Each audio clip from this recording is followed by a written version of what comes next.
that they are affected by. It's plural, the MMR, or to one component of vaccines like mercury.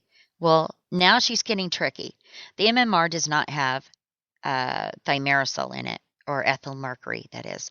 Now she's talking about another vaccine, but she's not going to tell you what it is. So we now know in these times we need to have another look at the hypothesis, not deny it. Now she's talking about the study, the MMR study that showed there was no correlation between vaccines and autism. And that was the MMR study, where the research started in 2001. Study was written in 2004. Enter Dr. William Thomas. He did a lot of the research, and he did the formal writing of the study along with 3 other people. And she left over this, mind you. All right. So, and she goes, I think we have the tools today we didn't have 10 years ago. It's 2008.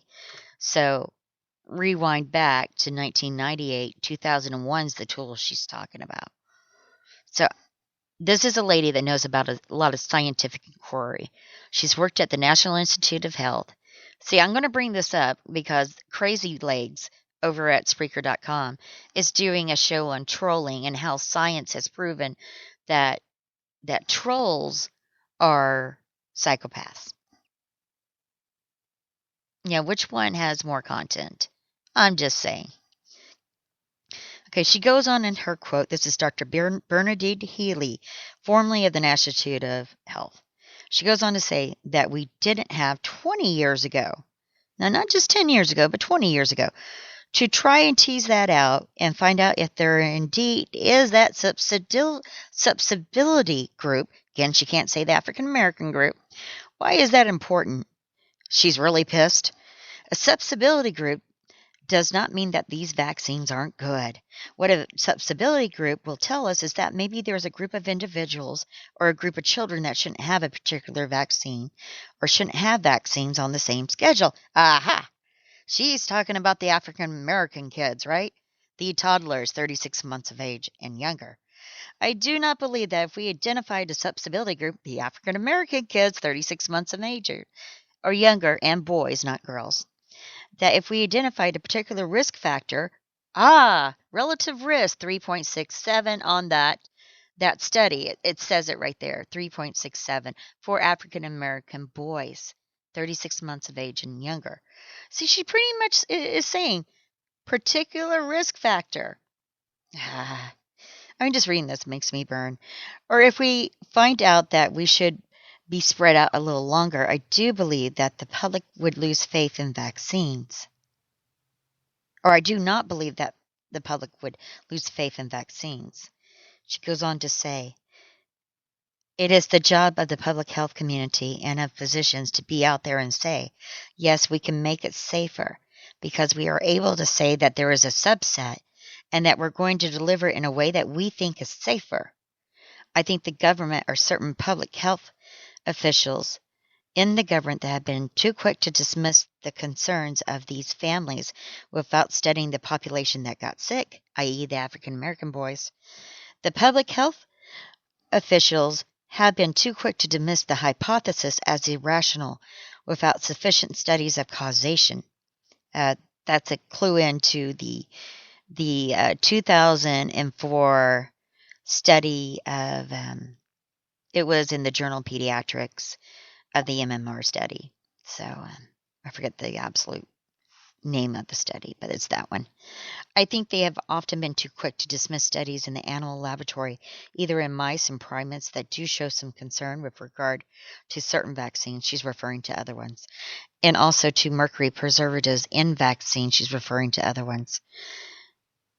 The government has said in a report by the Institute of Medicine, also known as IOM, that's me, in a report in 2004, this was a really bad meeting.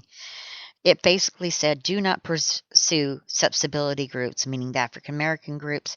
Don't look for those patients, those children who may be vulnerable, meaning African American boys. This is a quote within a quote. She goes on to say, I really take issue with that conclusion. The reason they didn't want to look for those susceptibility groups, i.e. the African American boys, was because they were afraid if they found them, they already found them, however big or small they were, that would scare the public away. First of all, I think the public's smarter than that. I think the public values vaccines. But more importantly, I don't think that you should ever turn your back on any scientific hypothesis because you're afraid of what it might show. If you read the 2004 report and converse with a few of my colleagues who believe this still to be the case, i.e., Dr. Thompson, there is a completely expressed concern that they don't want to pursue a hypothesis because that hypothesis could be damaging to the public health community at large by scaring people. I don't believe the truth ever scares people.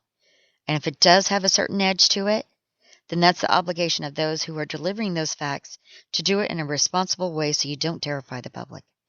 One should never shy away from science. One should never shy away from getting causality information in a setting in which you can test it. Populations do not test causality. They test associations. You have to go into the laboratory and you have to do designed research studies in animals. What we're seeing in the bulk of the population is vaccines are safe. Vaccines are safe. But there may be a susceptibility group, i.e. the African American boys. The fact that there is a concern that you don't want to know that susceptibility group is a real disappointment to me. If you know that susceptibility group, you can save those children. If you turn your back on the notion that there's a susceptibility group, that means that you are, what can I say? End quote.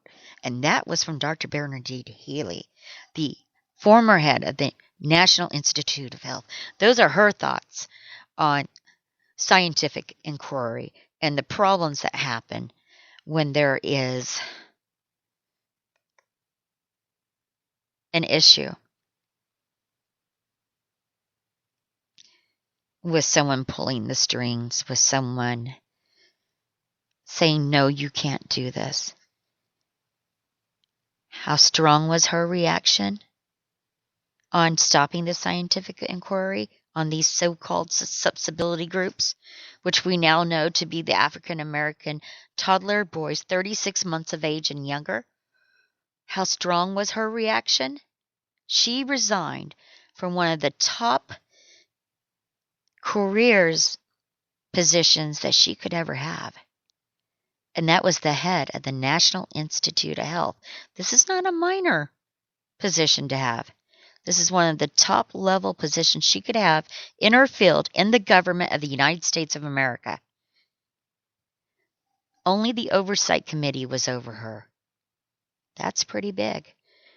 You know, her colleague is the head of the Centers for Disease and Control, CDC. Think about that. And she resigned in protest because of susceptibility group. And true, I was liking it to this crazy person on Spreaker who said trolls are psychopaths. Science has proven it. That's how low we've stooped. You know, I'm talking about podcasting. You know, is this what podcasting has come down to? And maybe that's all this person can understand. Maybe they're that basal that they cannot understand anything but that. But I think we need to elevate our minds and have a better discourse of subject matter. I think we're better than this. And I think as America, we need to support different people and know what they're talking about.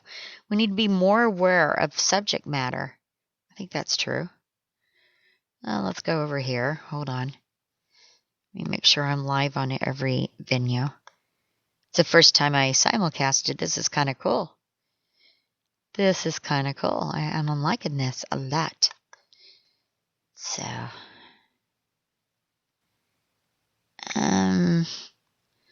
oh.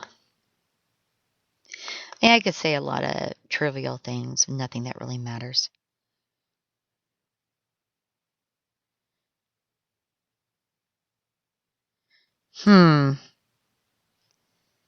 Apparently someone's having some problems.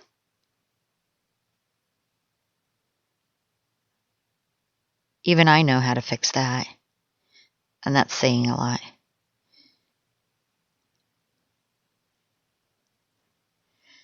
They're still talking about trolling over here. And she's actually swallowing what they're saying. They're trying to tell her that someone's DDoSing her. Do you guys know what DDoSing is? Not quite for certain. But she got her information originally from someone called Sick the Tank. Yeah. He's a troll. He's not allowed on Blog Talk Radio. He's that bad. So, gotta be careful what your sources are. That's all I gotta say. You gotta be careful. Well, let's go back to our initial subject. I almost said target. Which is Bernie Sanders. The wonderful Bernie Sanders. We played that. Let's see what this is. I'll listen in my headphones. The purpose of this video is to give as complete of... All right. I think we've talked about this before. Is this the one where he goes after Ben Bernanke? Time of the gentleman's expired. Senator Sanders. Thank you, Mr. Chairman. Welcome, Mr. Chairman. It is. There's this clip where Bernie Sanders goes after Ben Bernanke. I really like this clip. I have it on both studios. So if you wait with me for a minute and I will get it. Let's see here. Bernie goes after... Should be here some. I have them listed different ways. Come on, I know I have it. I need to delete some clips off of the BTR. I know I have it. Well, why isn't... Oh, please say I don't have to load it up.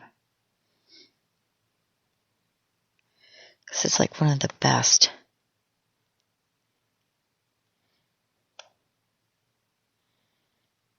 That's not very long. Really wanted to talk about this. Because it's so good.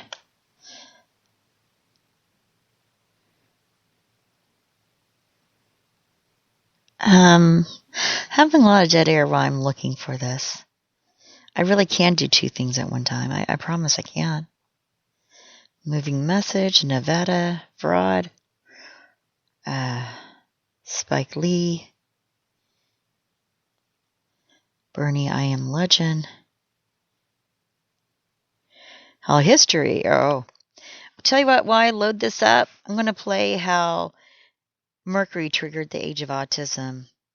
I'll play something similar on Skype or on...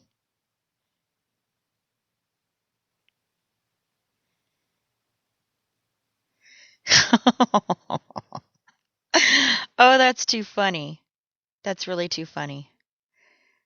If I come over here. Let's see, what am I looking for again? Okay, I gotta go over here, right? I'm looking for... With my eye, I spy. Gotta make sure I'm still live. Okay. And I haven't had any interruptions at all, I must say. Just saying. Well, since you guys are here, I gotta play this one. It's two cellos. Darn it, I lost my other one. Where's Ben Bernanke? I just have it. Okay, I'll put that one over there. Hold on. Wait up. Just a minute. Come on. All right, go and play this song. It's called Two Cellos. The first one's really, it's easy to understand. It's the William Tell Overture. Let's see if you can guess the second one. Put it in the chat room if you know it. And we'll be back in a few minutes, so I will have uploaded the Senator Sanders going off on Ben Bernanke. Be back in a minute.